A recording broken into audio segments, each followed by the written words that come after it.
Now, DaBaby sells less than 500 tickets? Have you guys heard this crazy news from the other day? A DaBaby show the other day ended up getting canceled after the man himself apparently sold less than 500 tickets to the show. You already know I got a couple things to say about this, so yeah. Let's talk about it. Now, DaBaby. Everybody knows DaBaby, right? DaBaby is, of course, a 30-year-old rapper out of Charlotte, North Carolina. He's been in the game for a couple years at this point. Blew it back in 2019 with Suge. DaBaby had a pretty big 2019 and even bigger 2020. With that being said, I didn't think things would be turning for the worse this fast. But you know what they say. Life can come at you fast.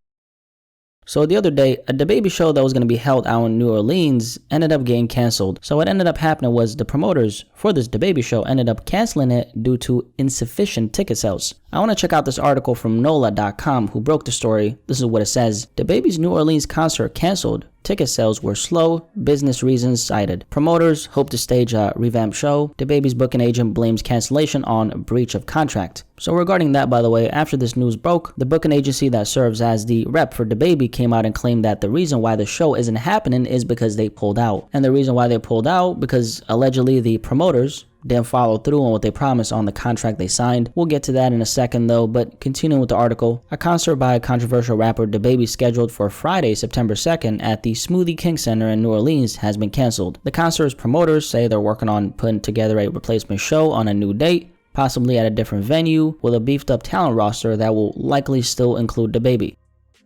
So this is very telling and reveals something. The promoters, obviously, after an incident like this, don't have a lot of faith in the fact that DaBaby could sell out the venue by himself, which is why they're working on bringing in some other names alongside him for the future. By the way, this next part of the article actually doesn't exist anymore. It was updated sometime after the article went live, so what I'm going to read right now is not in the original article, but this was the initial report. This is what it says. Before Ticketmaster's seating chart for the concert was deactivated Tuesday, it showed that hardly any advance tickets had been sold, even though they were priced as low as $35. The number of tickets sold appear to be fewer than 500 for an arena with a concert capacity of 14,000 or more. Faced with the prospect of potentially losing hundreds of thousands of dollars if DaBaby played to a mostly empty arena, the show's promoters apparently decided to cut its losses and cancel the show.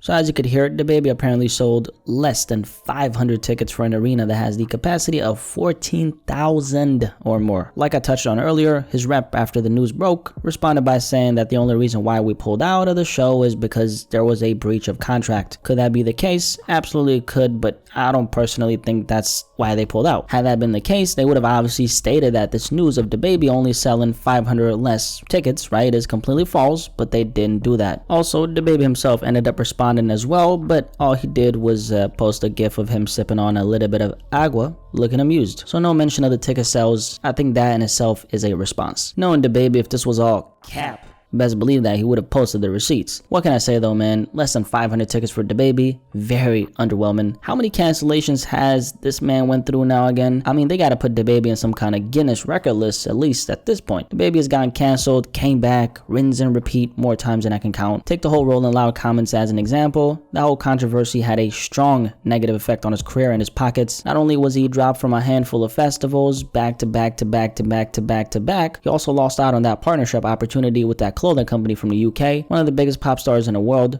Dua Lipa, added some gasoline to the ongoing fire by publicly denouncing him. That led to radio stations around the country removing DaBaby's verse on that Levitating record by Dua Lipa that he was featured on. We also had some other artists in the mainstream come out and condemn what he said. Demi Lovato was one of them. Elton John also had a little bit of smoke and some for DaBaby. It was sometime after this that he issued a formal apology, which that didn't go so well. That led to DaBaby sometime after this removing his apology, and people were on his ass once again. Let's just say that DaBaby went through hell and back for those comments. A bigger conversation in relation to this whole DaBaby thing is the fact that the music industry is changing, man. There's tons of artists who can rack up streams like it's nothing out here. We're talking hundreds of millions of streams, but here's the thing. A lot of those artists can't sell out a tour for shit, let alone sell out a packed venue with the strength of only their name. I mean, you guys saw what happened to Smoke Perp some time back. A clip went viral of Smoke Perp performing in front of like, what, 10 people, and this is a rapper who at one point blew up. Just a couple years later, out of all the millions of followers he has, only 10 to 15 people showed up for him. Luckily for DaBaby, he at least had a couple hundred people show up, but let's consider how big of a name DaBaby actually is. Here we have DaBaby, one of the hottest rappers to emerge in 2019, allegedly selling less than 500 tickets. If DaBaby, a mainstream rapper, is scrambling for tickets like this, do you not think the other artists are scrambling out here too? What's the solution to this though? Because I think there's something to be taken away from a situation like this. There's a marketing aspect to it, we'll get to that in a second, but at the most basic level, one's number one focus should be building an actual fan base and staying connected with said fan base, because that's how you're gonna eat at the end of the day. Any action you take should derive from the place of, I just want to build my fan base and focus on my fan base. This is why I'm so against a lot of the clout chasing shit we see artists do. From the outside, it might look like it's paying off, but how many artists who resort to controversy and publicity stunts can sell out a tour, let alone a venue with a couple thousand people? And this is relevant to DaBaby because he has been involved in a lot of social media stunts, which has definitely propelled his name to the top. The name of the game as an artist, man, it's hard tickets. It's being able to show up to perform and your audience is right there with you, paying to see you perform. If that doesn't become the focal point, you're going to be one of those artists who accumulates a bunch of streams but doesn't have anybody showing up for him in the flesh. What people don't realize is that the rappers who are actually winning aren't the ones who are getting the most coverage. It's actually the opposite. I'm talking about guys like, as an example, Denzel Curry. This is a great example of an artist who doesn't get a lot of coverage in hip-hop media, but is running circles around a lot of these other rappers out here, because Denzel has done how many sold-out tours worldwide? Rappers like Denzel Curry have the benefit of not relying on anything outside of the music to carry their name, and that's why he can tour all over the world and have thousands of people show up for him like it's nothing. At the core, I think it comes down to having that connection with your audience and prioritizing that relationship like your life depends on it, because as an artist, your life does depend on the bond you have with your supporters. Now, all conversation aside, I do want to add in the fact that these extremely low ticket sales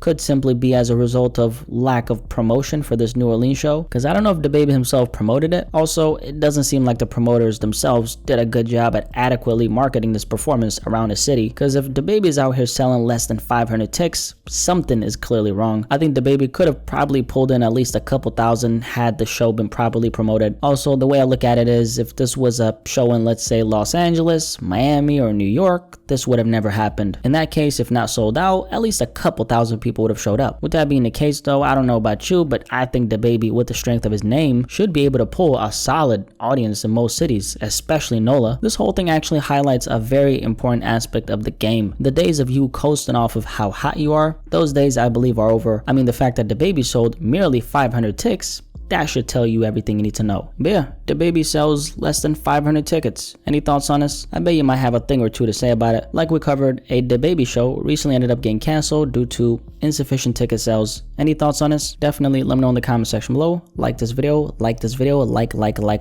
this video. Let's have a discussion about this.